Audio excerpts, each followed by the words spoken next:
กัมมังวาจีกัมมังมโนกัมมังสัพพะปะปังธัมมังอาโหสิกายกัมมังวาจีกัมมังมโนกัมมังสัพพะปะปังสังฆังอาโหสิกายกัมมังวาจีกัมมังมโนกัมมังสัพพะปะปังบิดามารดาผู้อุปสาอาจารย์ญาติมิตรสหายเจ้ากรรมแด่นายเวรอาโหสิสา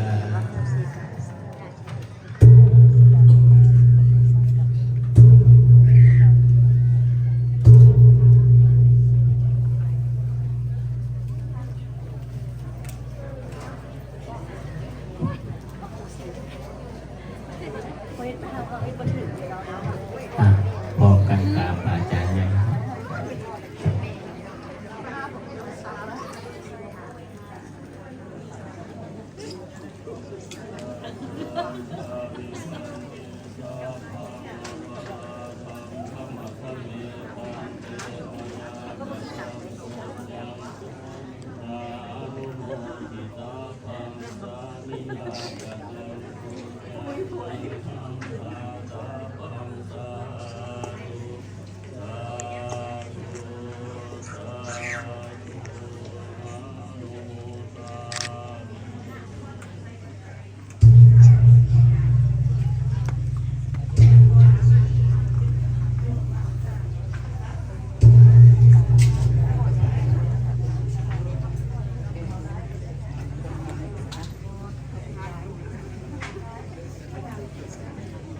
เวลาคณะที่หนาได้มันกันรู้ถึงทุกคน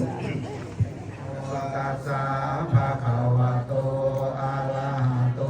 สัมมาสัมพุทธัสสะสาธุกาสะมะยังพันเตวิสุงลักขณาทายะติสรเนรัสหะปัญจศีลานิยาจามะทุติยัมปิอุกาสะมะยังพันเตวิสุงลักขณาทายะติสรเนรัสหะปัญจศีลานิยาจามะตาติยัมปิอุกาสะมะยังพันเตวิสุงลักขณาทายะติสรเนรัสหะปัญจศีลานิยาจามะ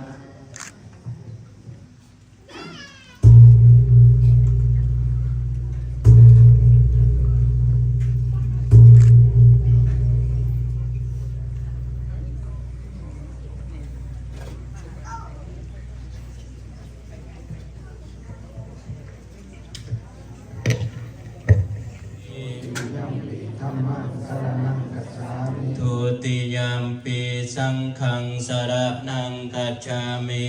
ทุติยัมปิสังฆังสรณังคัจฉามิ ตาติยัมปิพุทธังสรณังคัจฉามิ ตติยัมปิพุทธังสรณังคัจฉามิ ตาติยัมปิธัมมังสรณังคัจฉามิ ตติยัมปิธัมมังสรณังคัจฉามิ ตาติยัมปิสังฆังสรณังคัจฉามิ ตติยัมปิสังฆังสรณังคัจฉามิ ติสรณะธัมมังปานาติปาตาเวรมณีสิกขาปะทังสมาธิยามิ ปานาติปาตาเวรมณีสิกขาปะทังสมาธิยามิ อาทินนาธนาเวรมณีสิกขาปะทังสมาธิยามิ ตินาทานาเวรมณีสิกขาปะทังสมาธิยามิ กามิสุมิสสาจาราเวรมณีสิก กามิสุมิสาจาราเวรมณีสิกขาปะทังสมาธิยามิ โมสาวาทาเวรมณีสิกขาปะทังสมาธิยามิ สาวาทาเวรมณีสิกขาปะทังสมาธิยามิ สุราภิรยมัสสปปมาทัฏ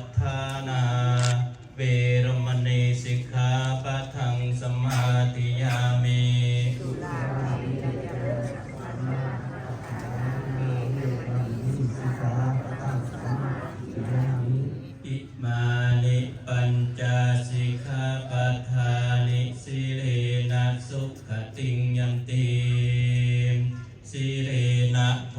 คะสัมปะทานสีเลนะนิพุติยันติตัสมาสิรังวิโสทะเย เถิดสาธุสาธุสาธุอนุโมทา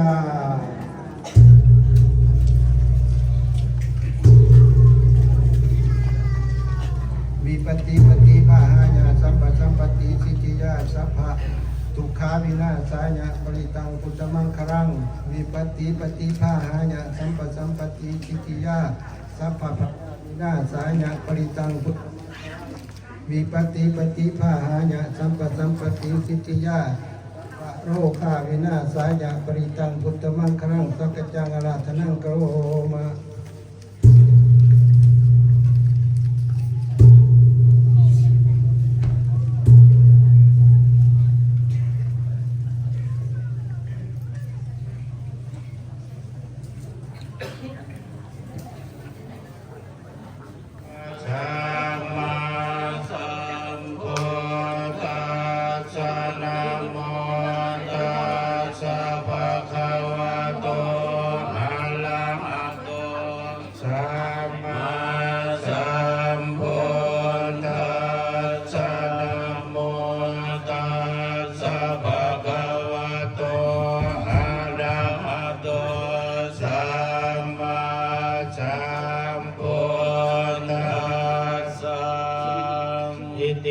โสภะคะวะอะระหังสัมมาสัมพุทโธวิสัญญาณสัมปันโนสุขโตโลกวิทูอนุตตโรปุริสธัมมัสสารติสัทธาเทวมนุสสานังพุทโธภะคะวะติสวากขาโตภะคะวะตาธัมโมสันทิติโกอาการิโกเอหิปัสสิโกโอปัญญิโกปัจจตังเวทิตาโพอิญโยหิติสุปฏิปันโนภะคะวะโตสาวกสังโฆโอสุปฏิปันโนภะคะวะโตสาวกสังโฆญาญาปฏิปันโนภะคะวะโตสาวกสังโฆสามีจิปฏิปันโนภะคะวะโตสาวกสังโฆยะติตังยัตตาริปุริสายุคานิอัตถาปุริสาบุคลาเอสาภะคะวะโตสาวกสังโฆอาหุนนายโยปาหุนนายโยทักขินายโยอันตริกรณิโยอนุตตรังปุญญาเกตังโลกัสสะสะเสนามาดังทานาทิธรรมาวิธินาสิตวามุเรนโตตันเตตัสสะปะราติงโครัมปนาลวะคะมาคะมะทัสสยาคังคันติสุทันตาวิธินาสิตวามุเรนโตตันเตสัสสะภวตุเตสยมังคารามิหาราคิริงตัสสะวะลังมติมาตาพุตังทาวังคิจักวะสเนวสุธานุนันตังเมตัมปุเสกาวิธินาสิตวามุเรนโตตันเตสัสสะภวตุเตสยมังคารานิอุทิตกาคมติหัตถสุธานุนันตังทาวันติโยสนปะทังตุลิมาลกาธาโมทารังเกวะคาปิริยาจินจายะโทสวัจจนัง ยกายมาเสสันเตนะโสดาวิธินาสิตวามุเรนโตตันเตสัสสะภะวะโตเตสยามังคารานิจังมิหายมติสัจจกวาทาเกตุงวาทาปิโรปิตามนังติอัตถะโพธังปัญญาปะเทปัสสริโตสิตวามุนินโทตันเตสัสสะภะวะโตเตสยามังคารานินันโทปานันทาพุสกังมิพุทธังมาเยติมพุทเตนะเทระมุสเกนะธรรมาปยันโตอิทุปเทสาวิธินาสิตวามุนินโทตันเตสัสสะภะวะโตเตสยามังคารานิทุกขิมาอิติพุสเกนะสุทัตถะหัตถังภวติทานังญาณกเทนาวิธินาสิตวามุนินโทตันเตสัสสะภะวะโตเตสยามังคารานิเอตาภิพุทธัสสยามังคารังอาคาปัฏฐานโยวาจโนตินาติเนสารเตมตันติตวานาเนกาภิวิธานิจุกะขวานิโมขังสุขังอภิคมัยยานาโลสาปัญโยมหาการุณิโกนาโทหิตายาสัพพปานินังกุเลตวาปาลเมสัพพปะโตสัมโพธิโมตมังเอเตนะสัจจวัสเสนะโหตุเตสยามังเกสีปะทวิโภคาเทอภิเสเกสัพพพุทธานัมมังคาปัตโตปะโมตังติสุนักตังสุมังคารังสุปาปาตังสุจิตังสุขโนโอโตจะสุเยทังพมมจาเรสุปทาคินังกายกรรมังวาจากรรมังปทาคินังปทาคินังมโนกรรมทาคินานิกัตตวานุลพันธาเยอาคิ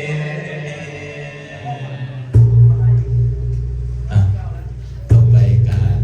ขออนุญาตครับพ่อแม่ตนญาติโยมอันนี้ตั้งแถวเด้อเฮ็ดเป็นแถวให้เป็นแถวเป็นไปสิได้ย่างบิณฑบาตขออนุญาตนำขอครัวโคมมือเฮ็ดเป็นแถวเด้อ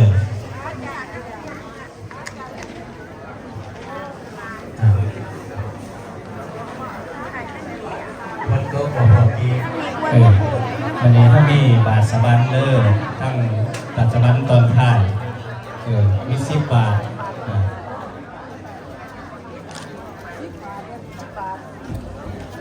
บาทสะบันสุดท้าย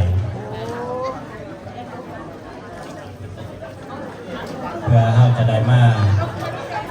เสียค่าน้ำค่าไฟ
เรื่องบาทสลัมเด้อขอพวกเพชรเป็นบาทสลัมขอคุณค่าเป็นเอาเด้งเงินเด้อคุณค่า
จะได้กินข้าวไปเที่ยวต่างกัน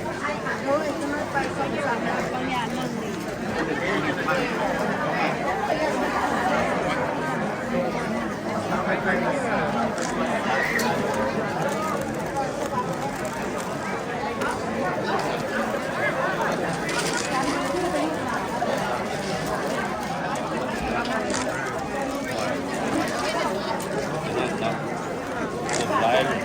สายตาเด็กที่ สมยามแรงนั่นฟอเป็นเพชรเป็นบาทสลัม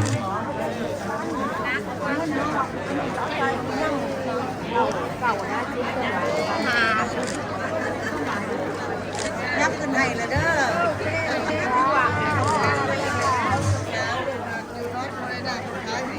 สองร้อยร้อยตัดดำนะ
หลังจากเข้าตักบาตรแล้วทั้งพ่อแม่ครูอาจารย์สันตอาหาร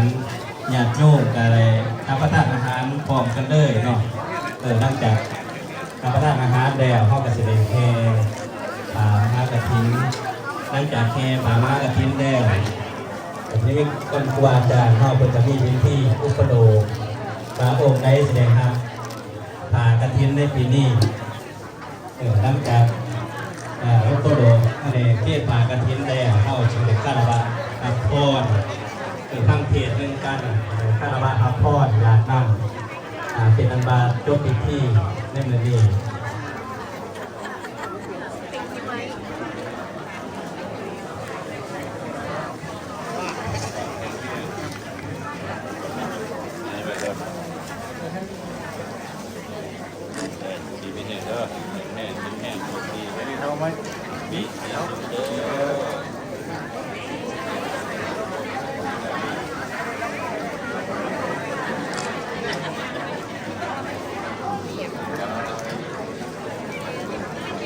เ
นทั้งไม่ก็เต้นนะขอสบายตอนเราสิขอเนี่ยเพิ่มสักตอนไปหน่อย ได้หมดเอาหน่อยไอ้เอ้ย นักอีกเป็นยังไงนักกีฬานะครับเนาะวันนี้กับการสนับสนุนราชการอาจารย์ทุกๆโรงนะครับสำหรับการขอบคุณผู้ชมเราพระเจ้าผู้ชมทรงประชมที่ประสงค์ที่ก่อให้เกิดครอบครัวไว้เมืองนี้ปกติแล้วทั้งไม่มีหวังความขนาดแต่ไม่มีชื่อว่าแขกเพราะว่าที่นอกงานที่ทำของเราเราไอ้ภายมาเนาะนับตัวทั้งวันก็ได้อาทิตย์บุญศาสนาของครอบครัวเราจะต้องเป็นลูกหลานเพื่อนน้องพ่อเปลวพี่น้องกองไปเพื่อนชีวิตในกระหายไซส์เดียวกันเอาไว้ซะเอาขนาดเพราะว่าฝนตกแล้วกันเนาะฝนตกดีกว่าเสนอโลกทั้งหลังเราไม่ครูบาอาจารย์เราเล่าถูกไหมมาเล่าจุดพักมาเล่าวันเล่าจุดทับเรื่องเกิดเพราะว่าพวกเราเช่าเงินโทรทัศน์นี่เรื่องนี้ปีนี้มีบุญกับสามครั้งยังไงคืออาทิตย์แล้วเมียนละวัดพุทธศาสนาที่ข้ามคุณต่อไปนั้นในวัดป่าท้าวรธรรมราชนี่เป็นอาจารย์คนได้ของเดือน11บุญกฐินนอกธรรมราชยังมามีบุญเนี่ยดีๆเลยใส่บุญบ่อหันเนี่ยปีนั้นแทนผู้นี่พวกเขาถามว่าครับก็อยู่ไรไม่ไหวหรอกอยากเขาอยู่ไรกับไปตามกันอีกเป็นเรื่องพลังอยากเป็นคนเจ้าหน้าตอนทางสาวหินพ่อปัตตานีอยากเป็นเศรษฐีให้อยู่พยากรณ์กระถิ่นกันก่อนเลยพอแล้วจะเข้าเขาว่าผ้าเป็นความเป็นธรรมะธรรมคือเอาไว้ต้องคนถ่วงสมบัติที่เคยได้หมายตัวเราตามว่าคือใครก็เป็นข้าวทำคอยเลยแต่ท่านที่หัวหน้าผู้อาจารย์ของเรามาจากองค์ได้แสดงความกระถิ่นหน่อยเป็นเราเข้ามาพากันสารกับที่นี่ก็เลยมีคนมาพ่อเป็นเราพ่อเป็นเขาคนเชิญข้ามเศร้าไม่พอรับแต่เศร้าไม่ก่อนเองเพชรได้เพื่อหนักมาไปนอกแต่ว่าช้าฟังเราเสียอย่างนี้ในบริเวณนี้แต่ว่าช้าเอาไปท้องธรรมดาเพื่อว่าให้พนักงานควรน้อสอนใจแต่ร้องการนั้นพี่น้องเยอะสักเจ้ากับผู้เจ้าเนี่ยเสียงไม่ได้กับซุ้มเก่งของพระพุทธเจ้าซุ้มเท้าเล่าหลอกเล่าอะไรมีเยอะในแก่นักเป็นหวังเล่านี่ว่าจารย์ด้วยโดยเฉพาะอาจารย์ในอาจารย์ก่อนเยอะเกินเสียงพวกนี้ว่าอาจารย์นี่มีแต่เพราะว่าพี่น้องก็ไม่น่ารวมหลายข้าวหนอกแต่หนอกนี่ก็ใจมากพอเลยครับเป็นอาสาสมัครกระทรวงก็ด้วยนะในการนำตามสอบทั่วเพราะในการสอบทั่วราชวงศ์เพราะในการในวัดการแต่วัดเล่าคือพระธรรมก็ได้ขออย่างการครูบาอาจารย์ขอการให้ผู้อ่านเป็นผู้ทำข้อเข้าขอวันใส่ในทอดใส่ผู้ทำข้อเข้าจนนี้ก็จะประกอบเกณฑ์อาจารย์อาจารย์อีกคนจะประกอบเด้ออนุโมทนาทั้งกันเอาสาธุสาธุสาธุอนุโมทามิอิมังสัพพโพสนังสัพพะริวรังอธิธามิสาธุเดี๋ยวเอาคอว่าเขาโพวทานตั้งหัวหน่อยตั้งจัดสาธุนะโมตัสสะภะคะวะโตอะระหะโตสัมมาสัมพุทธัสสะนะโมตัสสะภะคะวะโตอะระหะโตสัมมาสัมพุทธัสสะนะโมตัสสะภะคะวะโตอะระหะโตสัมมาสัมพุทธัสสะสาธุเตสัมมังคลังญาจามะตุติยัมปิเสสังมังคลังญาจามะตาติยัมปิเสสังมังคลังญาจามะโภชนาภาสนังอาหารโภชนังยัตถาสุขังปริพุนสันตุอายุวันโนสุขังภะดาอยากโยมกับไปทำประทานอาหารเด้ออยู่ห่อน้อยก็เลยจัดจะพาว่ากันเมื่อไรเทปหากระทิ้งก่อนยังประทันได้เอาดูนั่งห่อน้อยให้เอาเอาแห้งก่อนย่านเมื่อยย่านเบาหวานลง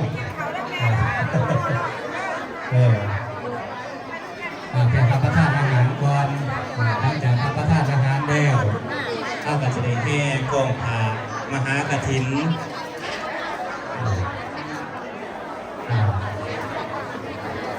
ายโมงเด้อบ่ายโมง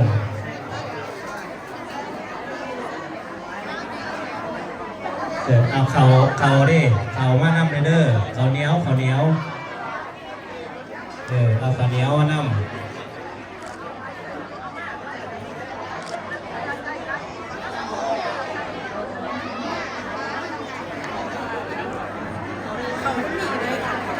นี่เอาวิ่งก็ย่อไปตีมันอยู่ได้คือเห็นย่อมาปิดตีอยู่บุแมนว่ะเขาคงตีผมย่อเขามาพอคือเห็นผมย่อเขามาก่อนอยู่เสร็จแล้วเฮ้ยคือตีเขามีอยู่ได้เลยโอ้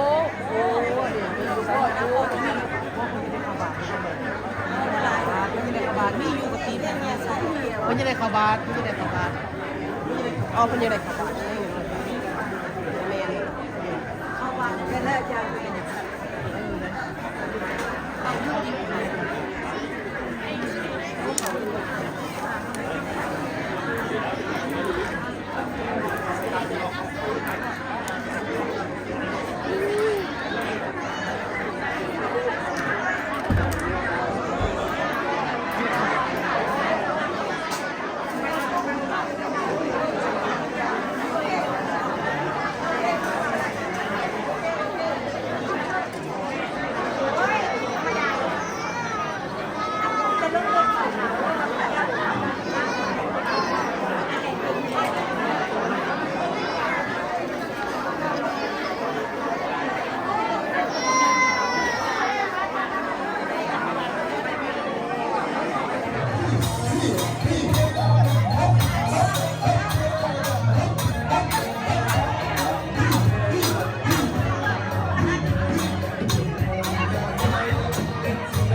แล้ว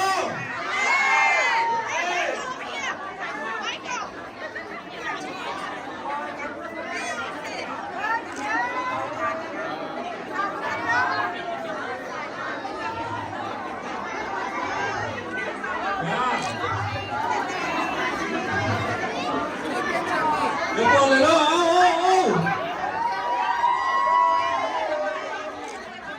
โดยใจเย็น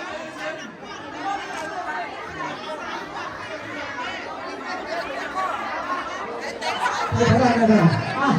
ยังกระยาใจนะขึ้นมาคนเทศมาเป็นข้าพินซีที่ห้ามาหักกันจะเทศกันพื้นเทศพินกันนะลุกกันนะสายที่เราทั้งสายอยากเป็นเศรษฐีรักพาคุณรักพาคุณนี่อยากเป็นเศรษฐีให้ยิ่งมากๆเลยเสียงนะครับ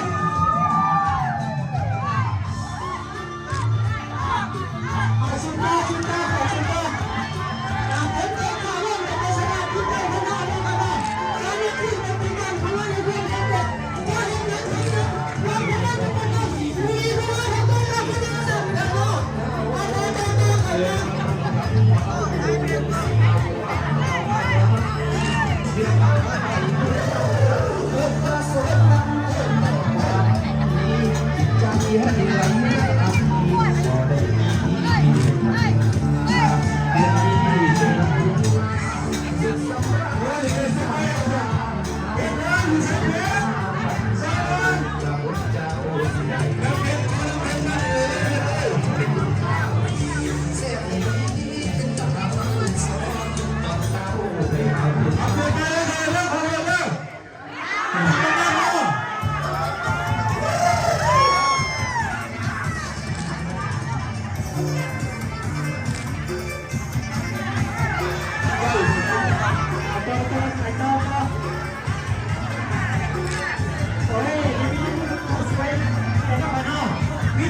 Hãy subscribe cho kênh Ghiền Mì Gõ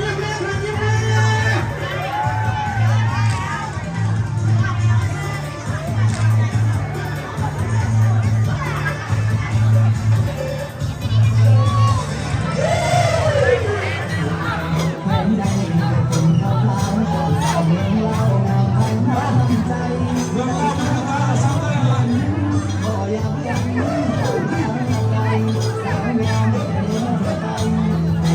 lỡ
ตัวที่ทุกที่ยังนี่เนาะยังไงแล้วแต่เนาะอ่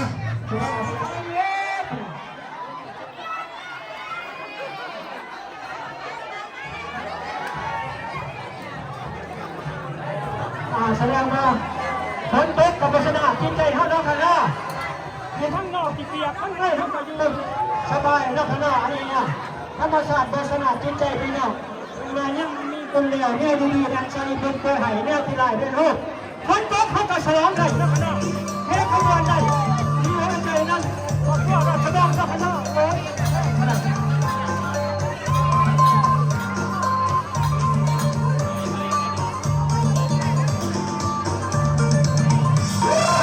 ไปทำสุดท้ายกันเลยเอาเลย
แล้วจะหอดเด้อยังซ่าจะไม่ได้หอดหรอกเด้อ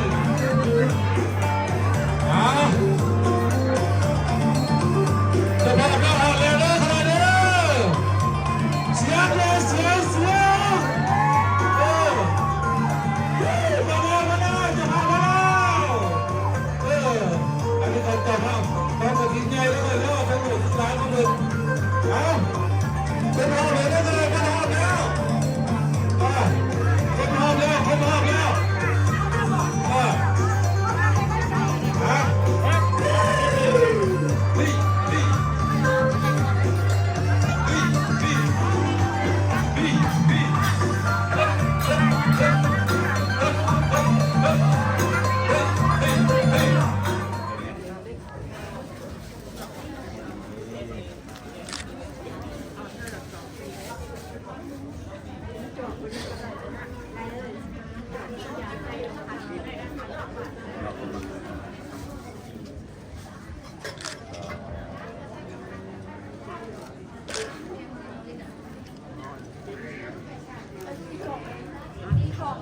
ตีกอง3 บาท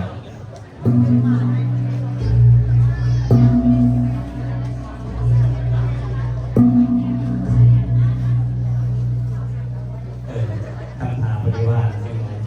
โอเคเดี๋ยวเสียอุปโลถากระทิ้งก่อนเนาะ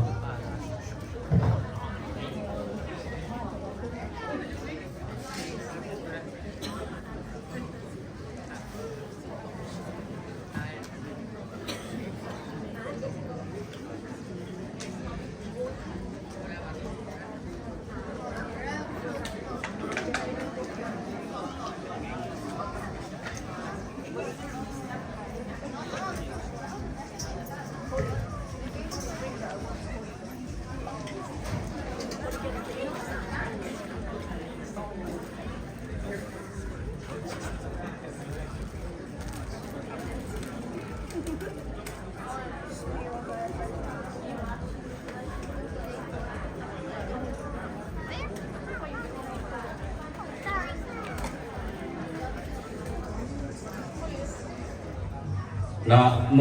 ตัสสะภะคะวะโตอะระหะโตสัมมาสัมพุทธัสสะนะโมตัสสะภะคะวะโตอะระหะโตสัมมาสัมพุทธัสสะนะโมตัสสะภะคะวะโตอะระหะโตสัมมาสัมพุทธัสสะนะโมตัสสะภะคะวะโตอะระหะโตสัมมาสัมพุทธัสสะภากฐินนาทานกัตถังภานิสงส์บริวารทั้งหลายทั้งปวงนี้เป็นของญาแม่กองราชวงศ์ความรวยลูกหลานญาติพี่น้องมาจากทั้งไกลและทั้งไกลนะได้มีศรัทธาเลื่อมใสในอันแห่งการน้อมนำมาถวายแก่พระภิกษุสงฆ์ผู้จำนำพรรษาทวนไตรมาสในอาวาสที่นี้ก็แลภากฐินทานเนี่ยเป็นของบริสุทธิ์ปลุดจรังเดือนน้อยมาแต่หน้าภาอากาศแล้วและอย่าตกลงมาในทางกลางสูงจะไล่จำเพาะจอดจงแก่พระภิกษุสงฆ์รูปใดรูปหนึ่งก็หาบ่ได้มี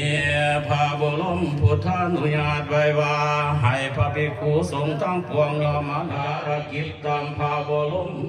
พุทธานุญาตและมีคำปาฐกถาจารณาหัวพระบรมพุทธาธิบายสังวรณาไว้ว่าพระภิกษุสงฆ์รูปใดประกอบด้วยศีลสุตตะที่คุณมีสติปัญญาสามารถรู้ทำ8 ประการนี้บุพกิจเป็นต้นอนุญาตให้แก่พระภิกษุสงฆ์ผู้นั้นเถิ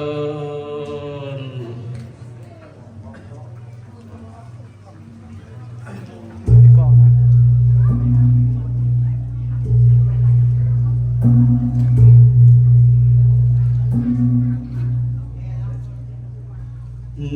โมตัสสะภะคะวะโตอะระหะโตสัมมาสัมพุทธัสสะนะโมตัสสะภะคะวะโตอะระหะโตสัมมาสัมพุทธัสสะนะโมตัสสะภะคะวะโตอะระหะโตสัมมาสัมพุทธัสสะภากฐินนาทานกับทั้งภาอานิสงส์บริวารทั้งปวงนี้ข้า สาธุอนุโมทามิตีกลองแม่บาทเนี่ย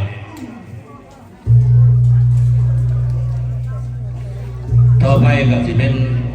คารวะหาพอดเอาได้พระบุญเรียงประตูนั้นเปิดน้อยหนึ่งก็ดีเลยแอร์คือสิบอยู่ยิบคือสิบบอกแต่ละองค์กับพระหอนคืออาตมา